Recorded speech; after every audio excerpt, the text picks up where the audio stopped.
Hi, YouTube family. Welcome back to Recording Movies Recap.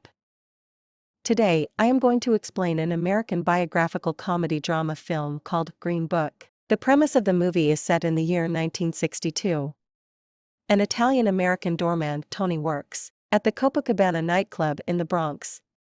He frequently comes across rude customers on his job, but is not afraid to throw hands when they break the club's code. One day, a wealthy businessman visits their club and emphasizes that his hat must be kept safe, since it was a gift from his mother. Tony steals the said hat that makes the businessman go ballistic on the staff. Later, he gives it back, pretending to have gotten it from a thief. Because of the gesture, he not only gets money from the businessman but also befriends him. Tony and his friends are distressed because, for the next 2 months, the club is being closed for renovation. They have to look for a part-time job to keep their families fed. The following day, 2 African-American men come to repair the kitchen sink at Tony's house. Since it is the 1960s, the African-American population in the U.S. is a frequent target of racism. Dolores doesn't care about their race and is very welcoming.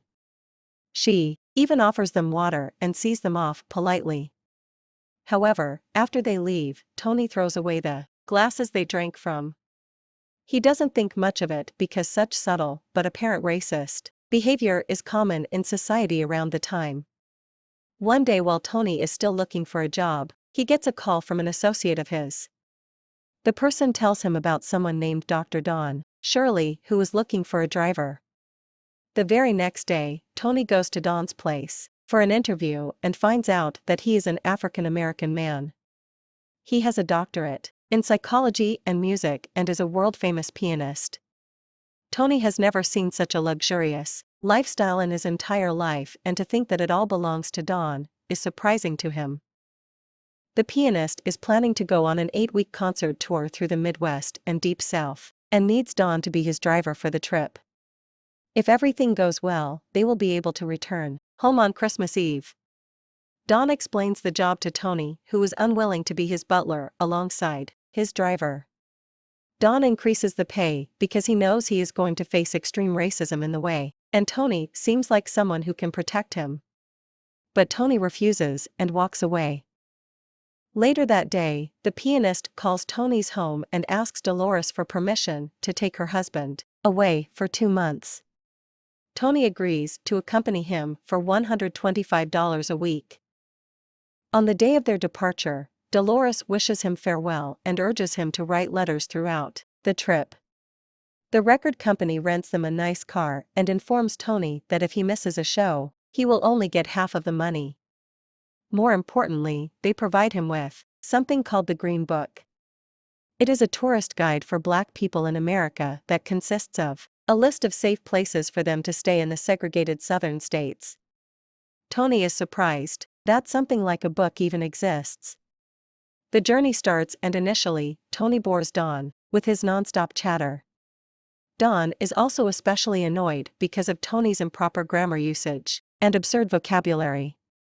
His habit of eating messily with his hands and taking a leak in the middle of the road seems outrageous to him. On his first show, Don impresses everyone, including Tony, with his brilliant performance. Tony starts to respect him as a musician. Later, he is caught gambling with the helpers while waiting for the show to end. Don stops him, disappointed that he chose to come outside when he had the option to take the high road and stay at the party. As the journey continues, Tony plays contemporary music on the radio. He is shocked to find out that Don doesn't know popular musicians like Aretha Franklin, since she is especially famous among the African-American community.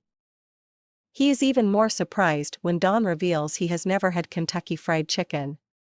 They stop at the original restaurant in Kentucky and Tony forces Don to try some.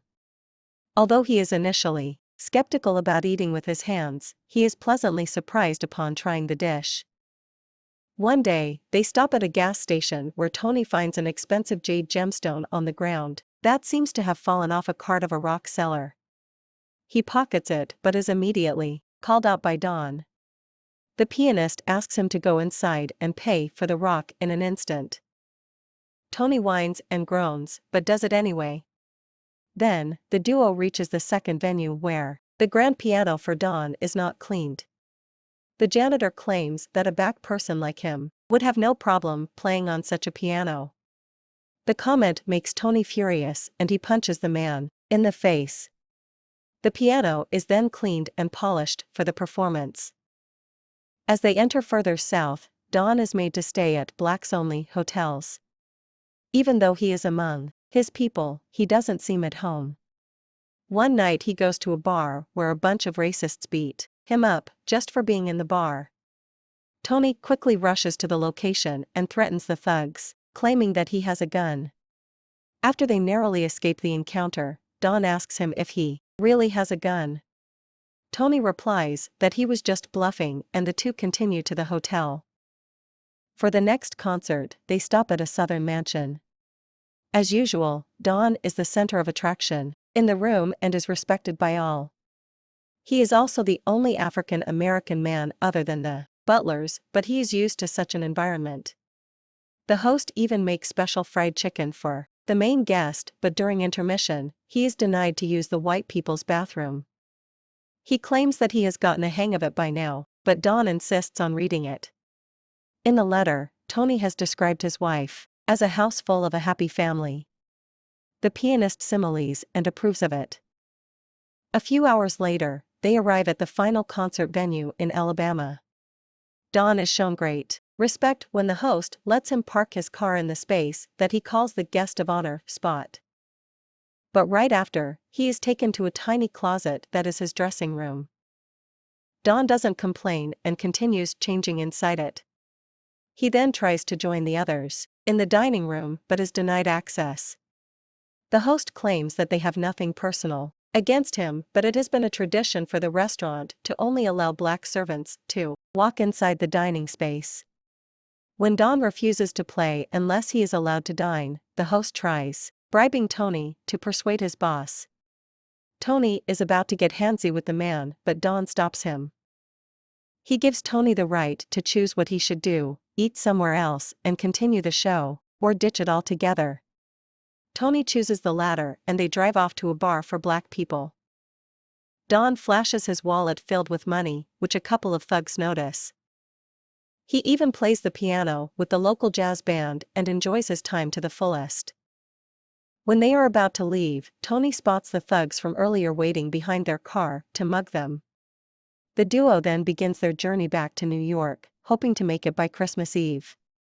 They drive through a snowstorm that makes the journey even more difficult. Don jokingly asks Tony to bring his lucky stone out because they need it for the ride. Tony shamelessly keeps the stone he stole on the dashboard, and the two laugh about it. After hours of driving non-stop, Tony can no longer stay awake. He gives up on reaching home on Christmas Eve, but Don offers to drive while he rests behind the car. They make it to Tony's apartment right before the family dinner. Tony invites Don in, but he wishes him Merry Christmas and drives away. Dolores and the family are pleasantly surprised to have him back. As they talk about the trip, Tony's brother jokingly calls Don a slur, but a changed Tony asks him to be more respectful. A while later, a knock on the door reveals that Don has returned to join them. The entire family welcomes him wholeheartedly. Dolores hugs him and thanks him for helping Tony with his letters.